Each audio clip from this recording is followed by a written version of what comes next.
चीन की भारी खरीद से सरसों खल में जबरदस्त तेजी। नमस्कार, मैं हूं प्रज्ञा और आप देख रहे हैं न्यूज मार्केट 24।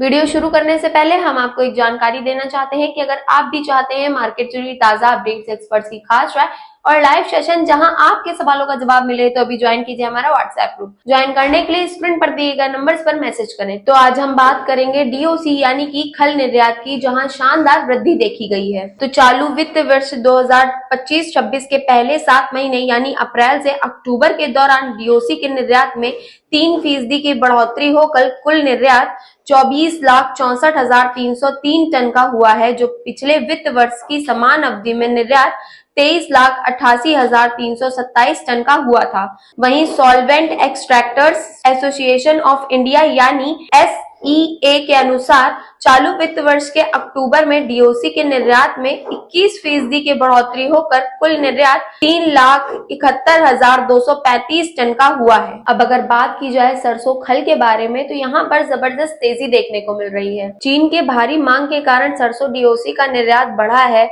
अप्रैल से अक्टूबर 2025 के दौरान इसका निर्यात बढ़कर 5,81,823 टन का हुआ है, जबकि पिछले वर्ष की समान अवधि में केवल 14,886 टन का ही निर्यात हुआ था। यह लगभग 40 गुना वृद्धि बताई जा रही है। हाल ही में कुछ नई कंपनियों ने भारतीय निर्यात निरीक्षण परिषद के माध्यम से चीन से संपर्क कर अपनी कंपनियों को सरसों डीओसी के निर्यात की अनुमति मांगी है। तो आइए अब जान लेते हैं सरसों खल की कीमतों के बारे में। वर्तमान में भारतीय सरसों डीओसी की कीमत 217 अमेरिकी डॉलर बताई जा रही है, जबकि हैम्बर्ग एक्स मिल में सरसों डीओसी की कीमत 244 अमेरिकी डॉलर है।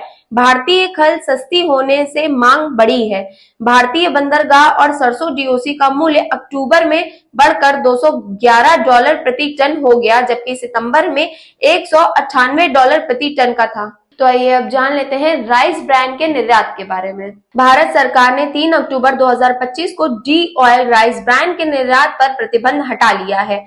इसके परिणाम स्वरूप निर्यात फिर से शुरू हो गया है और अक्टूबर 2025 में वियतनाम और नेपाल को 14,589 tonne de oil rice bran का निर्यात किया गया है। तो आइए अब बात कर लेते हैं मूंगफली खल की वृद्धि के बारे में। पिछले 2 वर्षों में मूंगफली के उत्पादन में वृद्धि के कारण इसकी पेराई बढ़ी और मूंगफली डीओसी के निर्यात को बढ़ावा मिला है। अक्टूबर 2025 में देश में 19,300 टन मूंगफली डीओसी का निर्यात किया गया है, जबकि पिछले वर्ष केवल 7,823 टन का निर्यात हुआ था। तो अगर अब बात की जाए गुजरात की बुआई के बारे में, तो SEA के फसल सर्वेक्षण के अनुसार गुजरात में खरीफ मूंगफली की खेती का क्षेत्रफल पिछले वर्ष के 19.09 लाख हेक्टेयर से लगभग 3 लाख हेक्टेयर बढ़कर 22.02 लाख हेक्टेयर हो गया है। मूंगफली का उत्पादन 46.07 लाख टन अनुमानित किया गया है। हालांकि पूरे भारत में मूंगफली की बुआई का कुल क्षेत्रफल पिछले वर्ष के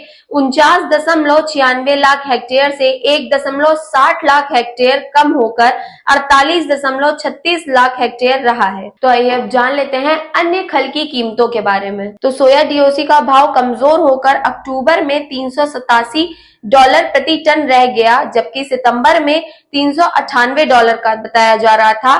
कैस्टर डीओसी का दाम सितंबर में $101 से घटकर अक्टूबर में $99 प्रति टन पर रह गया है। तो आइए अब जान लेते हैं कि भारतीय बाजार पर इसका क्या असर देखने को मिल सकता है। तो सरसों खल के बढ़ते निर्यात से घरेलू सरसों की मांग बढ़ेगी। यह सरसों किसानों के लिए अच्छी खबर है। चीन की मजबूत मांग आगे भी बनी रहने की संभावना जताई जा रही है।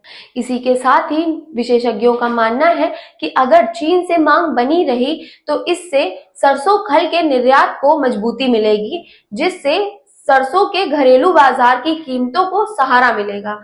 तो आज की वीडियो में बस इतना ही। अगर आप भी जानना चाहते हैं मार्केट से जुड़ी ताजा अपडेट्स, तो अभी ज्वाइन कीजिए हमारा प्रीमियम या सेमी प्रीमियम प्लान। इसके लिए स्क्रीन पर दिए गए नंबर्स पर कांटेक्ट करें या QR कोड को स्कैन करें। तो जुड़े रहिए न्यूज मार्केट 24 के साथ।